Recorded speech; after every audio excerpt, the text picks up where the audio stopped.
میرے محترم بھائی اور دوستو، اللہ تعالیٰ کو راضی کیے بغیر دنیا میں کوئی انسان کامیاب نہیں ہو سکتا۔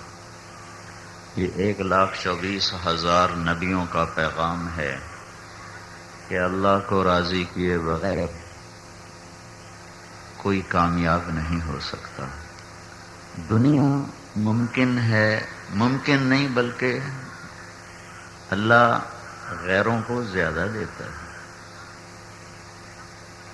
فلما نسوا ما ذکروا بہ، مجھے آیت یاد آ گئی کہ اللہ فرماتے ہیں جب میرے نافرمانوں نے مجھے بھلا دیا، جب میرے نافرمانوں نے مجھے بھلا دیا تو میں نے کیا کیا؟ ہم تو اپنے دشمن کو قتل کراتے ہیں، جھوٹے مقدمے میں جیل میں ڈلواتے ہیں، اس کو نقصان پہنچاتے ہیں۔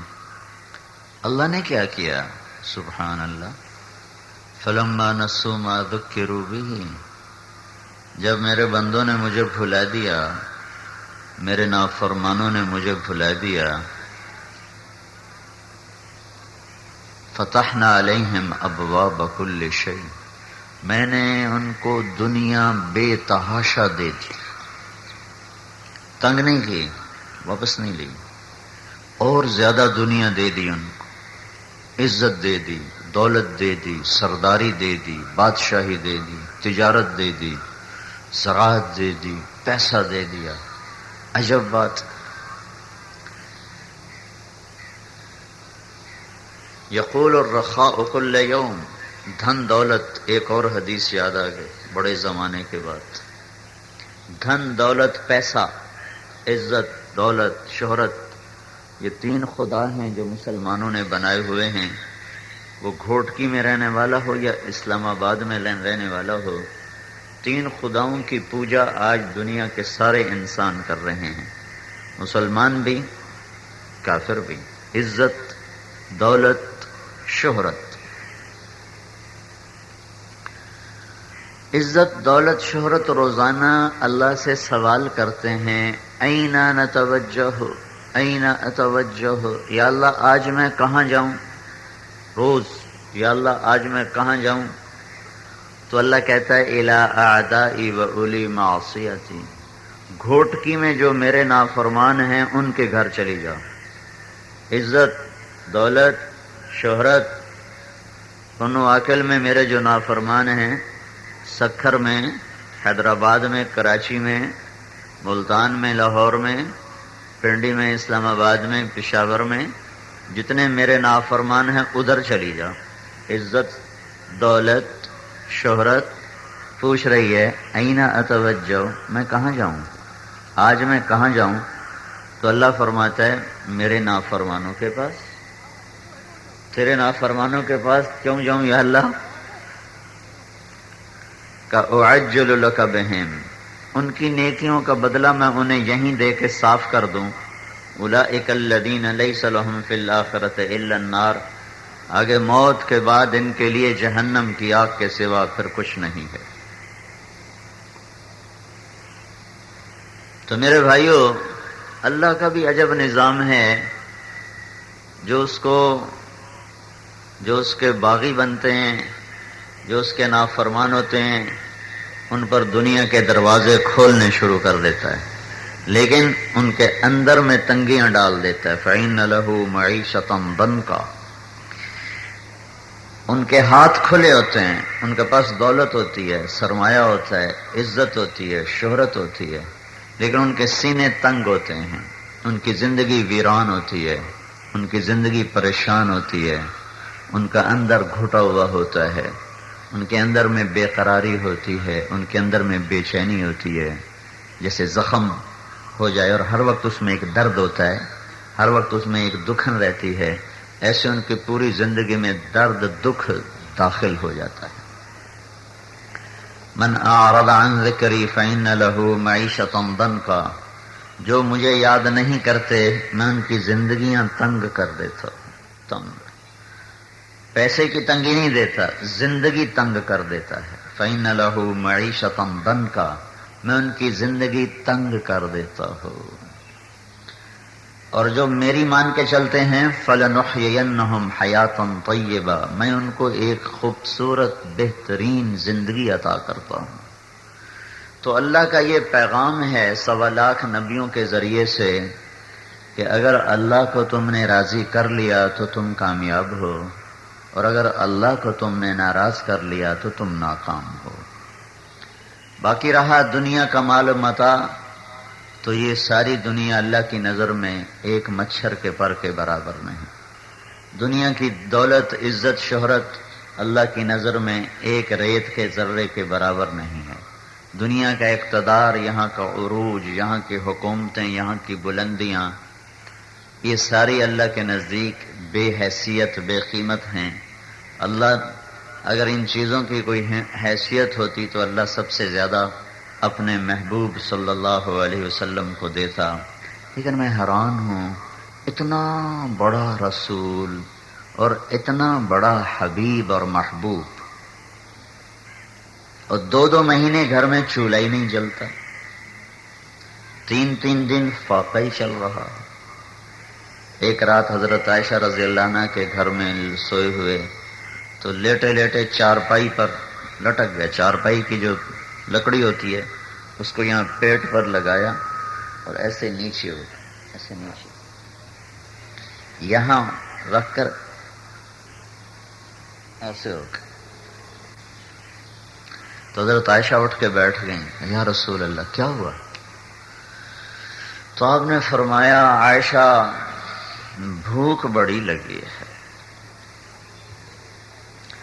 تم تو 3 وقت کھاتے ہو اور مدتوں سے کھاتے ہو، پہلا ہضم نہیں ہوتا اوپر اور کھانا شروع کر دیتے، بھوک لگی نہیں ہوتی اور منہ میں ڈال رہے ہوتے ہو، اور یہ وہ ہستی ہے جس کے لیے کائنات بنائی گئی۔ آدم علیہ السلام جنت میں داخل ہوئے تو جنت کے دروازے پر دیکھا لا الہ الا اللہ محمد الرسول اللہ۔ پھر جنت کے اندر گئے تو درختوں کے پتوں پہ دیکھا لا الہ الا اللہ محمد الرسول اللہ۔ پھر جنت کی حوروں لڑکیوں کو دیکھا تو ان کے ماتھے پہ لکھا ہوا لا الہ الا اللہ محمد الرسول اللہ۔ تو آدم علیہ السلام پوچھنے لگے یا اللہ یہ محمد کون ہے جس کا تیرے نام کے ساتھ نام لگا ہوا، یہ کون ہے؟ چونکہ آدم تو سب سے پہلے ہیں، تو ان کو خیال آیا کہ یہ مجھ سے پہلے کون ہے؟ تو اللہ تعالیٰ نے فرمایا آدم یہ تیری اولاد میں سے ہے، لیکن یہ نہ ہوتا تو تو بھی نہ ہوتا، تو بھی اسی کے طفیل ہے۔ جب آدم علیہ السلام اور حضرت حوا کو پیدا کیا اور کہا آدم میں نے تیرا اس کے ساتھ نکاح پڑھ دیا ہے، تیری بیوی ہے، آدم علیہ السلام ان کے قریب ہوئے تو اللہ تعالیٰ نے فرمایا مہر ادا کرو۔ مہر حق مہر نہیں ہوتا، کہا مہر ادا کرو۔ کہا یا اللہ کیا مہر ادا کروں؟ تو اللہ تعالیٰ نے فرمایا 1 دفعہ میرے نبی پہ درود پڑھ دو، یہ مہر ہے۔ 1 دفعہ میرے آخری نبی پر، میرے محمد پہ درود پڑھو، یہ اس کا حق مہر ہے۔ یہ آدم علیہ السلام کے زمانے سے یہ بات ہو رہی ہے، اور اس سے پیچھے چلے جاؤ۔ ابو ہریرہ رضی اللہ تعالیٰ عنہ نے پوچھا یا رسول اللہ آپ کو نبوت کب ملی؟ تو اس کا جواب تھا ابو ہریرہ 40 سال کی عمر میں ملی۔ 40 سال 6 مہینے 10 دن ہمارے نبی پاک کی عمر تھی جب آپ 21 رمضان کو پیر کی رات جبریل نے آ کر آپ کو خوشخبری سنائی کہ آپ اللہ کے رسول ہیں۔ تو ابو ہریرہ یہ پوچھ رہے ہیں یا رسول اللہ آپ کو نبوت کب ملی؟ تو آپ نے فرمایا 40 سال کی عمر، یہ تھا جواب۔ ابو ہریرہ 40 سال کی عمر، لیکن آپ نے کیا جواب دیا؟ ابو ہریرہ ابھی آدم علیہ السلام کے لیے مٹی کٹھی نہیں ہوئی تھی کہ میں نبی بن چکا تھا۔ آدم علیہ السلام کی مٹی کٹھی ہوئی، پھر اس میں پانی ڈالا گیا، پھر اس کو گوندھا گیا، پھر اس سے ایک پتلا بنایا گیا، پھر وہ پتلا 40 سال پڑا رہا۔ بھائی تو کیا کر رہا ہے؟ تو مفتی بیٹھا ہوا ہے، چل ادھر جا کے بیٹھ، اٹھ یہاں سے۔ تو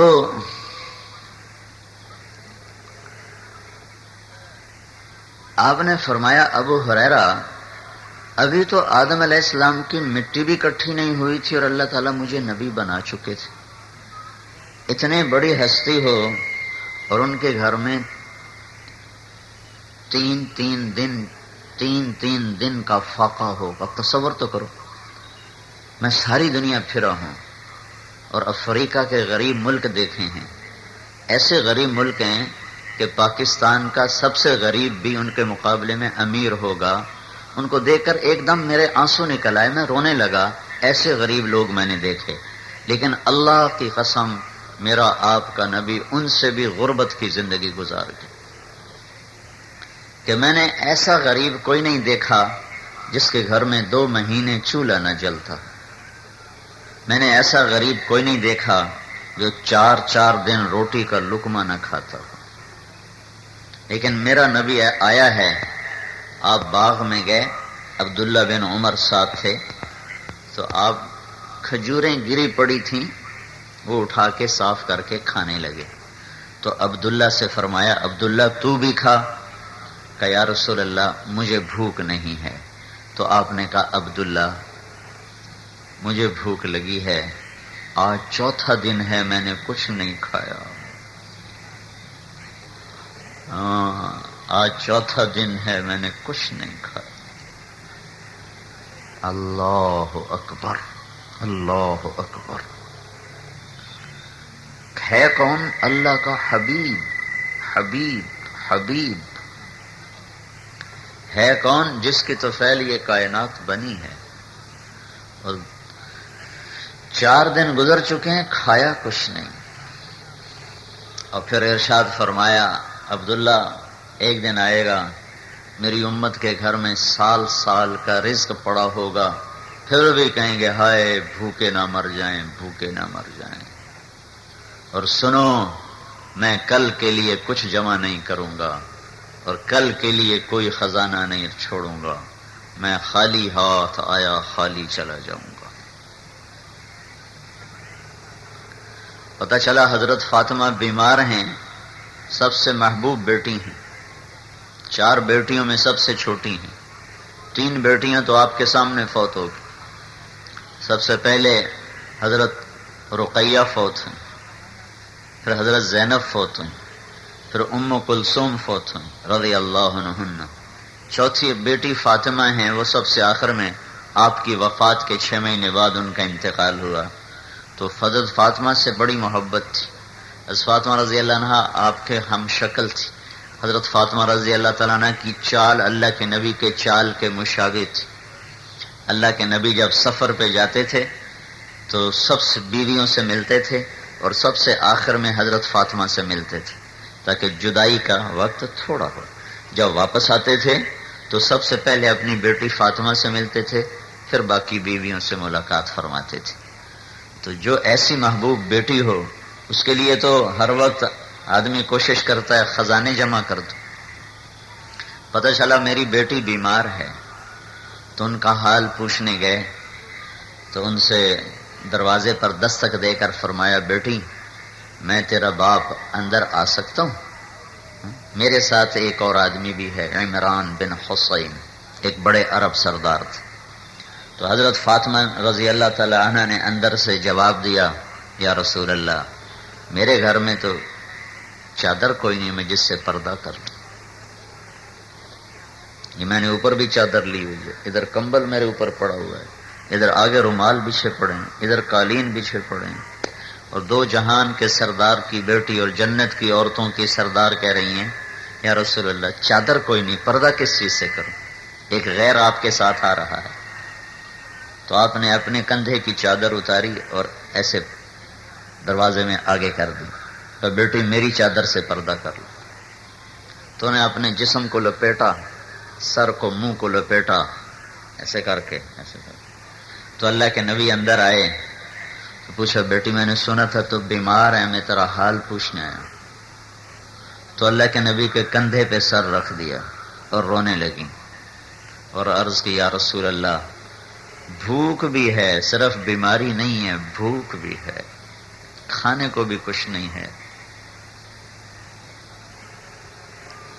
دوائی بھی نہیں ہے، روٹی بھی نہیں ہے۔ یہ کون ہیں؟ اہل البیت۔ یہ کون ہیں؟ آل رسول۔ یہ کون ہیں؟ کہا فاطمہ میرے جگر کا ٹکڑا ہے، میرے جگر کا ٹکڑا ہے، جو اسے دکھ دے گا مجھے دکھ دے گا، جو اسے سکھ دے گا مجھے سکھ دے گا۔ اپنی بیٹی کو ایسے لے لیا اور ان کے سر کے اوپر اپنی تھوڑی رکھی ایسے، اور خود بھی رونے لگی۔ از فاطمہ روئی تو خود بھی رونے لگی۔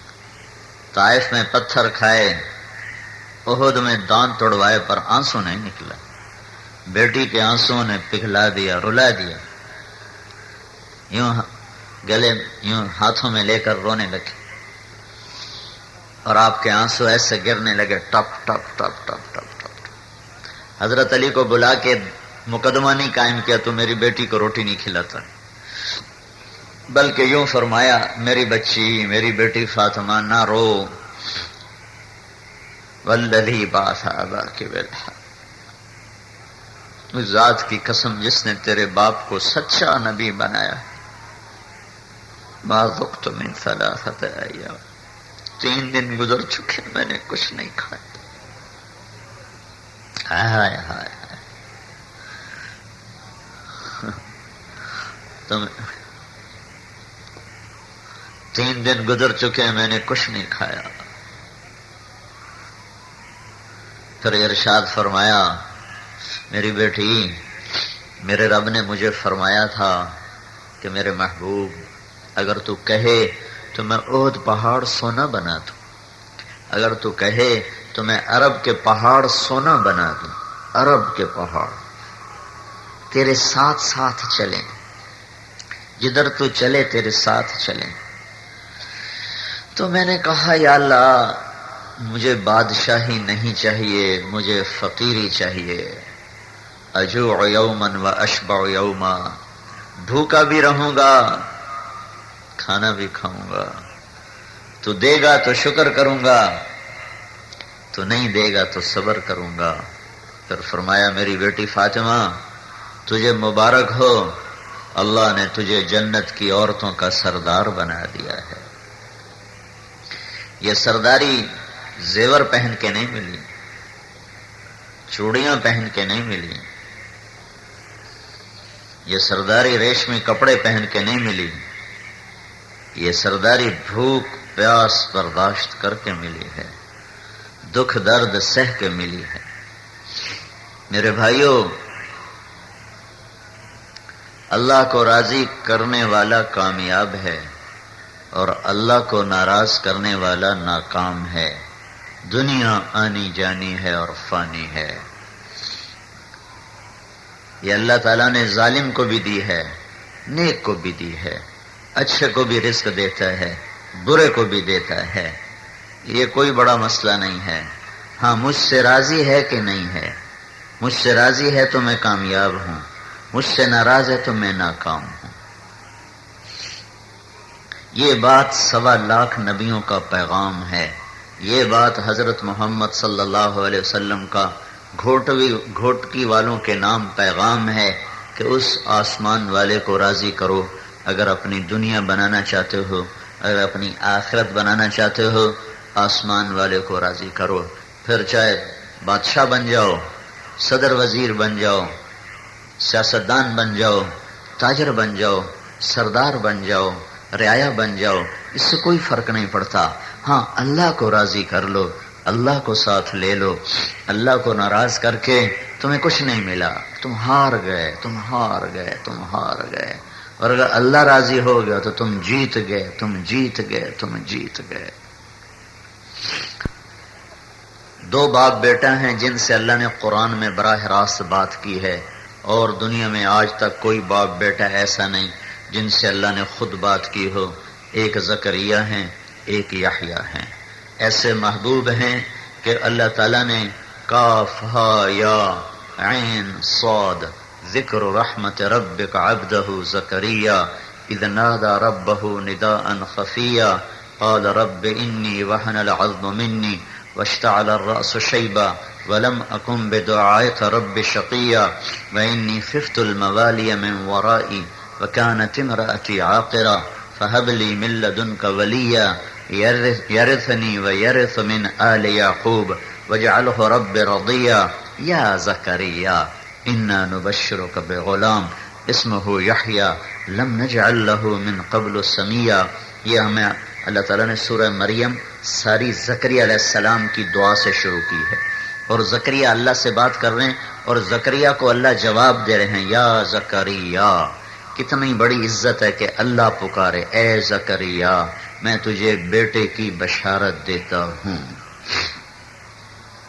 پھر جب بیٹا ہوتا ہے اور بڑا ہوتا ہے تو اللہ تعالیٰ کہتا ہے یا یحییٰ اے یحییٰ خذ الکتاب بقوہ. اور دنیا میں صرف ایک ہستی ہے جس کا نام اللہ تعالیٰ نے خود آسمانوں سے بھیجا قرآن میں کہ اسمہ یحییٰ اے زکریا تمہیں ایک بیٹا دینے لگا ہوں جس کا نام یحییٰ ہوگا. لم نجعل لہ من قبل سمیہ یہ نام میں نے آج تک کسی کا نہیں رکھا، تیرے بچے کے لیے رکھ رہا ہوں. تو ان کو تو اللہ پھولوں کی سیج پر بیٹھاتا. زکریا علیہ السلام کے ساتھ کیا ہو رہا ہے؟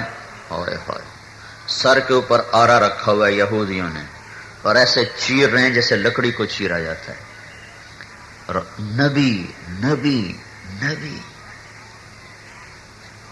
ایسے چیرا جیسے لکڑی کو چیرا جاتا ہے اور زکریا کے 2 ٹکڑے کر کے پھینک دیا. اور قرآن کاف ہا یا عین صاد ذکر رحمت ربک عبدہ زکریا، یوں قرآن زکریا کا ذکر کر رہا ہے. اور یہ آخر ہے کہ کافروں نے یہودیوں نے آرا رکھ کے چیر دیا. اور بیٹا یحییٰ یا یحییٰ یا یحییٰ یا یحییٰ جسے اللہ پکارے. دیکھو وہ یہودی بادشاہ کے دربار میں لٹایا گیا اور ذبح کر کے دھڑ الگ کر دیا، سر الگ کر دیا. تو کیا کوئی ان کو ناکام کہے گا کہ یہ ناکام ہو گئے؟ نہیں، میں تو آج نہیں، جب سے قرآن اترا اور جب تک قرآن پڑھا جائے گا یہ اعلان ہوتا رہے گا کہ زکریا کامیاب، یحییٰ کامیاب، اور ان کو ذبح کرنے والے ناکام، ہلاک، برباد، تباہ، کیونکہ انہوں نے اللہ کو راضی کیا. بھائیو یہ بات میری لے لو، ہاتھ جوڑتا ہوں، اللہ کو راضی کرو.